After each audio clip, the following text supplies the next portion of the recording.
This is Terry Kurtz online reporting on Victor Valley, High Desert, and Mojave River Valley events, activities, entertainment, sports, and history. New business items on our agenda: the arrival of Veganburg and Rosa Maria's Mexican restaurant, Dairy Queen's return, another Chipotle and Raising Cane's, and a pair of Sprouts Farmers Markets among the new establishments determined to serve the Epicurean delights of Victor Valley residents and visitors this year. The High Desert's first Sprouts Farmers Market is in Victorville, best known for offering fresh produce, meats, and organic food. The new Sprouts will occupy the building that formerly housed Toys R Us on Amargosa Road. The Amargosa Crossroads Retail Shopping Center businesses will include a Chase Bank, a Chipotle drive-thru restaurant, and a Mr. Car Wash. New to Hesperia, Dairy Queen and Rosa Maria's Mexican restaurant, situated side by side on the corner of Bear Valley Road and Cypress Avenue. Veganburg, a pioneer in the world of 100% plant-based burger joints, has opened on Main Street and Catawba Road in Hesperia. Veganburg bills itself as the world's first 100% plant-based burger joint. Plans to construct a new Starbucks have been approved to be located in the Stater Brothers Shopping Center on Main Street and Maple Avenue. This location will be Starbucks' first purpose-built drive-thru only model in the Mojave River Valley. A new Pathways to College campus has broken ground in Hesperia. The new facility is south of Mojave Street between 3rd Avenue and Hesperia Road. Completion date is targeted for October of this year. The area's largest housing development ever, Silverwood's master plan community, will bring more than 2,000 homes to Hesperia, with model homes expected to be ready this year. Industrial expansion includes the Hesperia Commerce Center's complex, situated on the west side of Interstate 15 and along Caliente Road. Building 1 is complete with Modway Furniture Wholesaler and Peloton exercise equipment as occupants. Buildings 2 and 3 are nearly finished, with completion expected early this year. Apple Valley planned construction of the new Sprouts Farmers Market and Raising Cane's Chicken Fingers. Both businesses will be included in a shopping center on the south side of Bear Valley Road, directly across from El Pollo Loco and Sonic Drive-In in the Apple Valley Town Center. The Bell Mountain Commerce Center, billed by town officials as Apple Valley's largest project ever, is a 2.5 million square foot logistics center to be constructed at Stoddard Wells Road and I-15. A Love's Travel Center will be constructed at the corner of Stoddard Wells Road and I-15. The center includes a fuel station, a convenience store, a fast food restaurant, a maintenance building, and an RV park. Brightline. With speeds reaching up to 200 miles an hour, the Las Vegas to Southern California project will be the nation's first true high-speed rail system. It is also the first to be built with American union labor. The fully electric zero-emission system will become one of the greenest forms of transportation in the USA. The 218-mile passenger rail service will have no grade crossings, and the alignment is within the median of the Interstate 15. The project is expected to generate housing in North Apple Valley and provide nearly 10,000 construction jobs and 500 permanent jobs.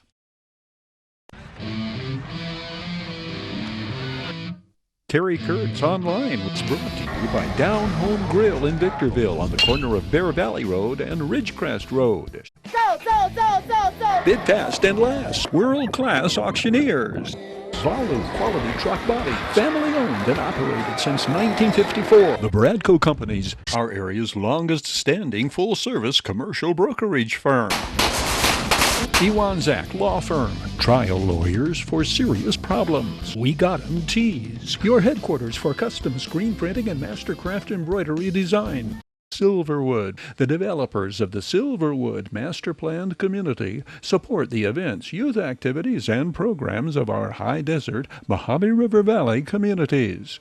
And by the Holiday Inn in Victorville. The Holiday Inn, conference and convention center for the high desert and destination of choice of visitors and travelers to the Victor Valley.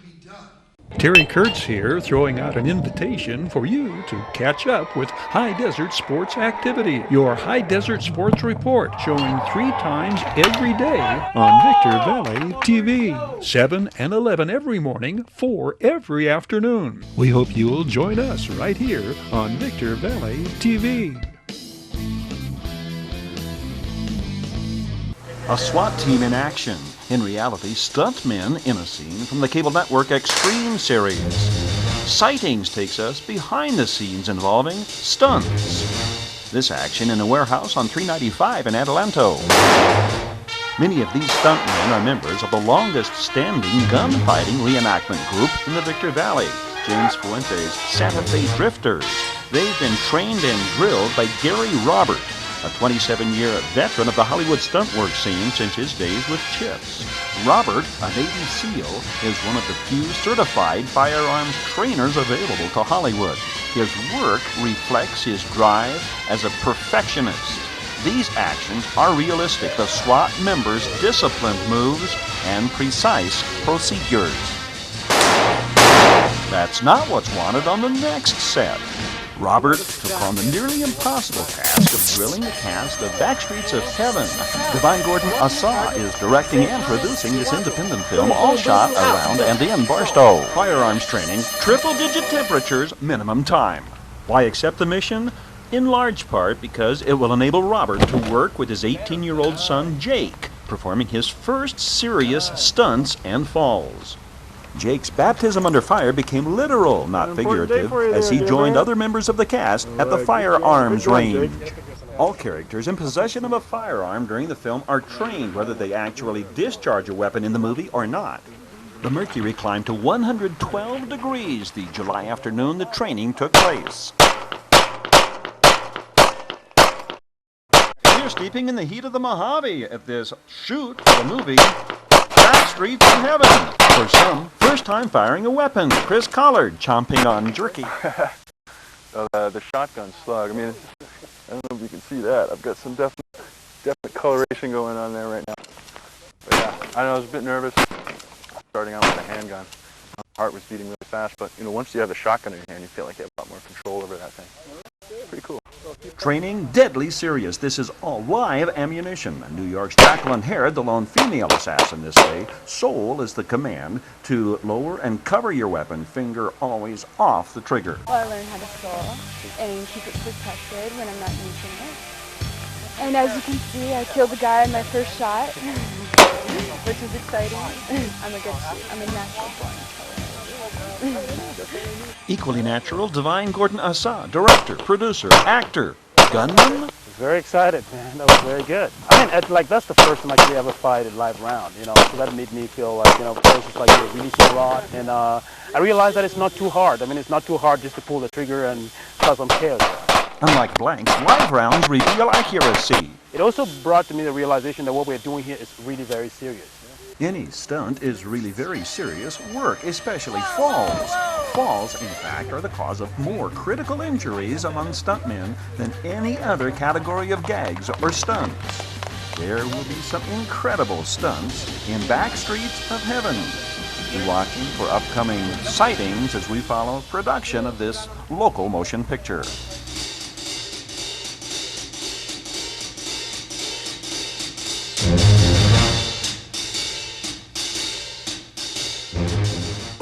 Laying it on the line, trying to grab a line. This is very high risk. Legendary Bigfoot gets nasty. Extreme bikes get extremely high, while down it's downright dirty. Local truck driver Brad Graybill wins Flatbed Division Safe Driving Competition in 2015. This report is on a Victorville truck driver who is the best at his craft. winning statewide competition in his company's home state of Nebraska. It is Brad Graybill of whom we speak. Brad is a veteran of 37 and a half years behind the wheel, driving 18-wheelers, running heavy equipment, hauling freight. He has driven for Werner Enterprises since 2008. In 2013, Brad Graybill placed third in Nebraska's flatbed truck driving competition. This year, he won the Nebraska Flatbed Championship, qualifying for the Nationals. What are the factors that are essential? Is it skill? Is it experience? Is it the truck? Is it a combination of all three? Or is one far more important than the other? It's pretty much a combination of all three. You have to be a very skillful driver on the course out there to compete against top competitors that you have at the state level. Drivers undergo a written examination, personal interview, pre-trip inspection test, and finally, the skills test. Is there one part of the flatbed competition that you know is going to be most challenging? No, it's changes from competition to competition, and one of my toughest ones that I have to, that I do is what they call a right steer tire 5 and dime, and what that is they set these plates up that are marked with a 10 and a 5 on it in an arc, and you have to bring your right steer tire around that arc and hit each one of those plates to get a score. Left side's easy for me, but right side is one of the toughest ones to do. As you travel across the nation as a truck driver, are there comments that you'd like to have the everyday motorist hear from a truck driver's viewpoint saying, this is what I wish everybody did, or this is what we notice is most beneficial in terms of you as a truck driver, but the driving public in general? Yeah, one thing that I would really like to stress to the motorist out there is this vehicle I have behind me, when we're fully loaded, we weigh right at close to 80,000 pounds. And at 55 miles an hour, going down the highway and a car goes and pulls over in front of you and tries to lock the brakes up, it takes us almost a football field and a half to come to a safe, complete stop, and that's without locking the brakes up or putting the tractor trailer completely out of control. So I would like to have the motorists out there think twice when they go to cut off a truck like that. Looking back in high desert Mojave River Valley sports and entertainment history, any competition poses a risk, but none higher than stunt pilot Greg Teft's disciplined precision.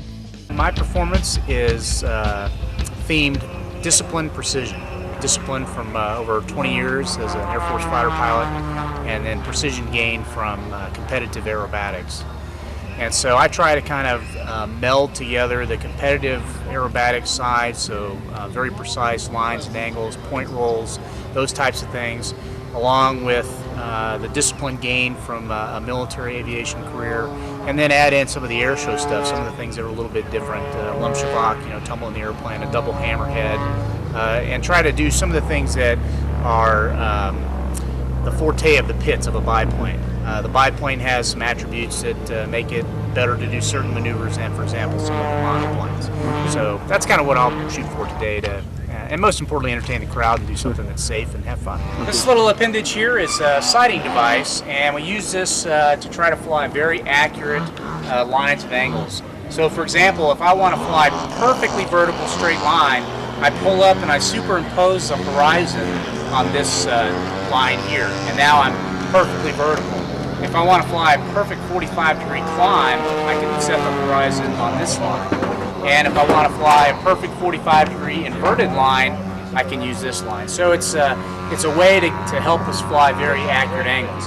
And then this is a backup airspeed indicator. Obviously, when I'm going fast, it's sitting back here, but there are times when I'm coming all the way to a stop and I'll see some slack in the string, and you'll see times when it's going the other way. So again, you don't have to use it, but it just makes things as a quick check to look over, take a look at it, and then know where you are very accurately in relation to the horizon.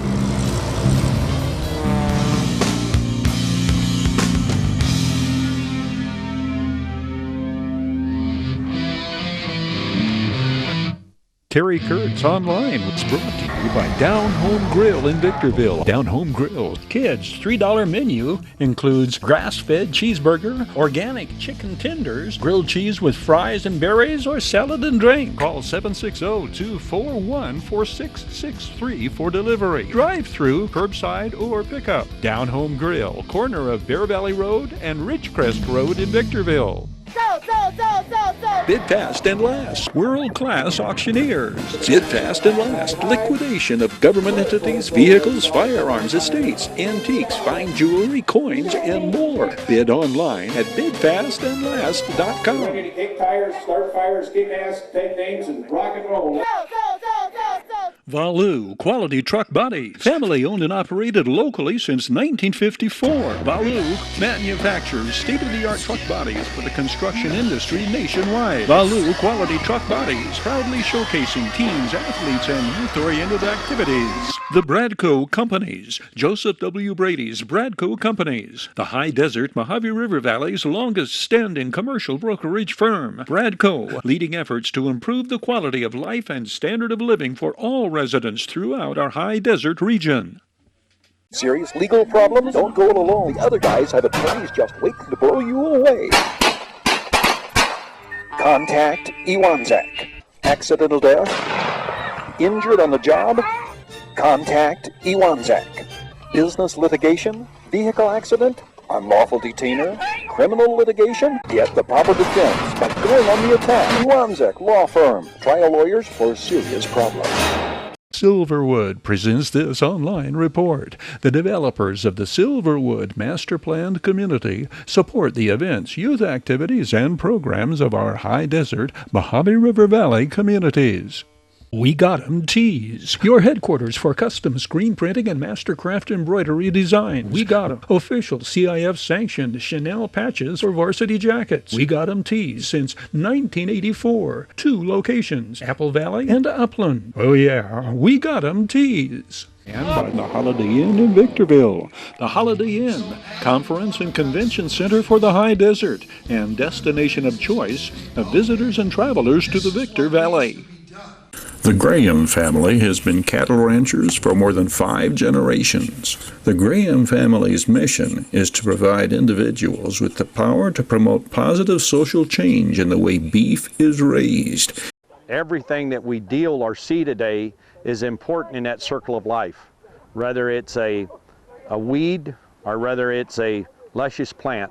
They all have equal value in what we do.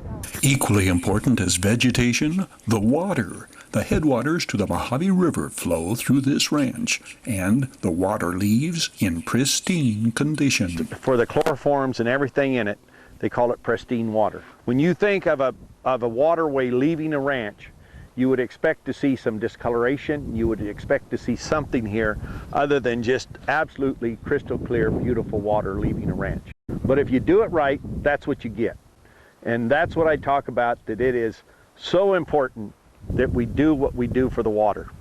This water is going to be drinking by every school kid, by everybody that is downstream from us. And this is the very beginning, because our water runs inland and runs north instead of to the ocean. So this water is going to be used from, like I said, from here to Death Valley.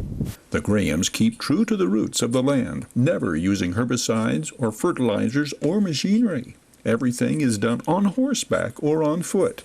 The beef you buy from true pasture beef are cattle that the Graham family has raised for the cow's entire life. The grass the cattle eat is what grows naturally. There is no odor stockyards here. Bacteria has been reduced to where there is less in manure than in vegetation. This is a piece of cow manure that has hit the ground. You're going to look around, you're going to see a lot of this. It's right next to where, when it rains, it can run into the water, okay? Now, every bit of this plant life, as you can see underneath this tree, underneath this bush, this is all bacteria, okay? This is all mildewed, that is bacteria, and this bacteria will end up in that creek. There's bacteria in this that will end up in that creek. If you took this for pound, and this for pound, in the same condition, meaning in the same degradable condition. That's a little further degraded than this is at this point. The bacteria count would be less here than it is there. Why that is because this animal, when we fed this animal, we did not bring any grains, we did not bring any supplements in. All the animal ate was what was here, okay? And this is eventually going to die and end up in a waterway. Once it eats it, it takes the energy out of it to live. So when it has this come out, this has less energy to feed bacteria than it did if the plant just died by itself. So the cow, it's easier, this is less pollutant than the bush is by itself because the cow has taken the energy out of that. Now this was a really hard thing to get people to understand because when we think of cow manure, we think of Chino Valley and we think of all the pollutants it's caused down there. It wasn't the cow manure. A cow is only what it is fed, okay? So if you feed it high nitrate feeds, high carbon feeds that have a lot of GMOs in it that don't break down the way that we typically stuff breaks down, and you do that for years, you create a huge pollution bank. Consequently, this is not, it's not two of the same things. So this is actually cleaner than that would be, and we wouldn't think anything of eating a piece of this dried off bush, and yet this will have less bacteria than this would have. If you look around, this brush brings a lot of things to us. One thing is if we're in a dry year, if the cattle need to, or if we're in an exceptionally cold year, or if we have some snow, the cattle will eat that brush, the green spots on that brush, and it's very good feed. In fact of the matter, if they eat it for about 30 days, it'll give the meat a really unique flavoring to it. And that's why our meat will never taste the same every time you get it. It will depend on the year, it will depend on the time of the year of what the animal's been eating. And so it's not like going to the grocery store where every animal is fed the same ration and every steak will taste the same. That is why all of our meat will always have a slightly different flavor, taste, even to some extent a smell to it. Mother Nature is one of the coolest things in the world if you just have the patience to allow it to work. You know, the hardest thing we have is learning how to develop our patience and allowing this to happen at its right speed, at the right time, and let the circle of life do what it's supposed to do. Earl Graham had to persuade the powers that be to be patient when it came to his insistence to not use pesticides or herbicides. That is called a thistle. They're just a nasty plant. So when I first took over this ranch, it was covered in those, absolutely covered. You couldn't not ride your horse through for it getting poked by all of those thistles. And the county agency told me, they said, if you're going to be responsible for that property, we're going to mandate that you do some spraying for that thistle. And I said to the guy, I said, look, if we spray and we find that spray in our water, they're going to shut this whole operation down. It'll never get to be. So they agreed that we could do that. Earl Graham follows the formula of another longtime rancher when it comes to the bottom line versus the circle of life. He'd oftentimes tell me, he'd say, take the money out of it and see if it makes sense. Remove the money portion of it and see if it makes sense. And I started applying that. Take the money out of it and let's see what makes sense when we manage land. Pull the money out. Money is not what we're after. What we're after is managing the land. Now, if I can recuperate some money by managing this land properly, all the better.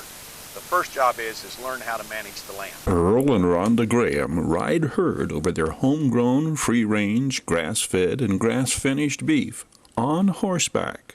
The presence of vehicles make cattle uneasy. The temperament of true pasture beef cattle is paramount. We don't use vehicles, we use horses when we check our livestock because we don't want to damage the ground and we don't want to excite our animals. It will affect the beef, okay? So we got to have them, and it's a fine line because I can't have them to where you can walk out here and pet them. I'd have every weirdo in the world wanting to walk out and pet the cows, okay? And they have to be aggressive enough that if something wants to mess with their calf, they're a mother and not going to allow that to happen. So it's a fine line in there. If they're too docile, we can't have them. If they're too rambunctious, we can't have them. The other thing that I find unique is when they're full and they're happiest is when they all congregate back together. And it's made me realize that us humans do the same thing. When we're happy and we're full, we decide we got to congregate. We either all got to show up at the resort at the same time of the year. We got to go to a campground where everybody else is camping. We got to go somewhere, whether it's the beach or whatever. And animals do the same thing. The second they're full and they want their their time out from working and gathering their food, they all congregate and come together. Now, the desert portion of this ranch is so important to us because it's what gives us the year-round feed. When the rest of the ranch in the winter, when everything goes dormant, the desert comes alive. And the cattle get to move to the desert, and they get to spend their time over here in the desert portion of the ranch. And then as spring comes on, they migrate. And so there's no reason to have cross fencing and all of that kind of stuff. If you have enough room and you run your cattle properly, you don't have to have that. True pasture beef cattle live in one of two locations, either Central or Southern California.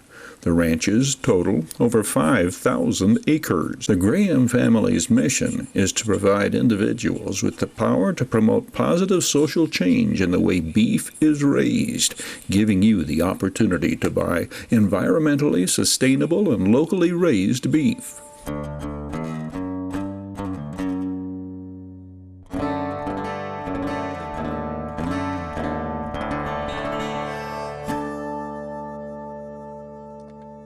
Terry Kurtz here, throwing out an invitation for you to catch up with High Desert Sports activities. Your High Desert Sports Report, showing 3 times every day on Victor Valley TV. 7 and 11 every morning, 4 every afternoon. Your half-hour High Desert Sports Report, the area's only video action highlights coverage of high school athletes, teams, and sports programs. We hope you'll join us right here on Victor Valley TV. That's a wrap on this edition of Terry Kurtz Online. On behalf of Victor Valley Television Productions, thank you for watching. We hope to see you again next time around.